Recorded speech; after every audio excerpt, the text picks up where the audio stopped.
اور پیغمبر نے ان سے یہ بھی کہا کہ اللہ نے تم پر طالوت کو بادشاہ مقرر فرمایا ہے۔ وہ بولے کہ اسے ہم پر بادشاہی کا حق کیوں کر ہو سکتا ہے؟ اس سے بڑھ کر بادشاہی کے مستحق تو ہم ہیں، اور اس کے پاس تو بہت سی دولت بھی نہیں۔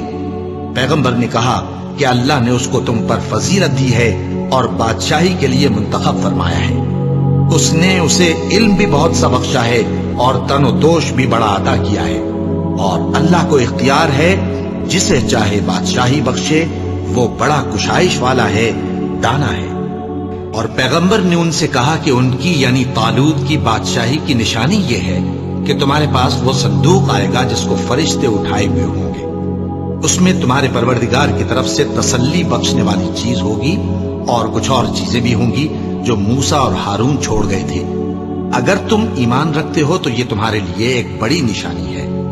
غرض جب طالوت فوجیں لے کر روانہ ہوا تو اس نے ان سے کہا کہ اللہ ایک نہر سے تمہاری آزمائش کرنے والا ہے، جو شخص اس میں سے پانی پی لے گا اس کی نسبت تصور کیا جائے گا کہ وہ میرا نہیں، اور جو نہ پیے گا وہ سمجھا جائے گا کہ میرا ہے۔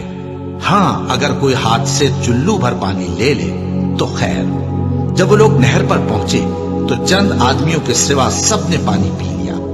پھر جب طالوت اور مومن لوگ جو اس کے ساتھ تھے نہر کے پار ہو گئے تو کہنے لگے کہ آج ہم میں جالوت اور اس کے لشکر سے مقابلہ کرنے کی طاقت نہیں۔ جو لوگ یقین رکھتے تھے کہ ان کو اللہ کے روبرو حاضر ہونا ہے، وہ کہنے لگے کہ بسا اوقات تھوڑی سی جماعت نے اللہ کے حکم سے بڑی جماعت پر فتح حاصل کی ہے، اور اللہ ثابت قدم رہنے والوں کے ساتھ ہے۔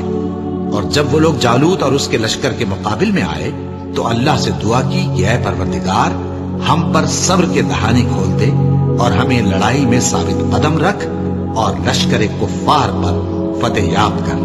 تو طالوت کی فوج نے اللہ کے حکم سے ان کو شکست دے دی، اور داؤد نے جالوت کو قتل کر ڈالا، اور اللہ نے ان کو بادشاہی اور دانائی بخشی اور جو کچھ چاہا سکھایا۔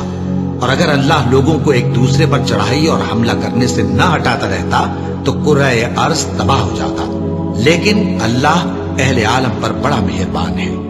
یہ اللہ کی آیتیں ہیں جو ہم تم کو سچائی کے ساتھ پڑھ کر سناتے ہیں، اور اے محمد صلی اللہ علیہ وآلہ وسلم، تم بلا شبہ پیغمبروں میں سے ہو۔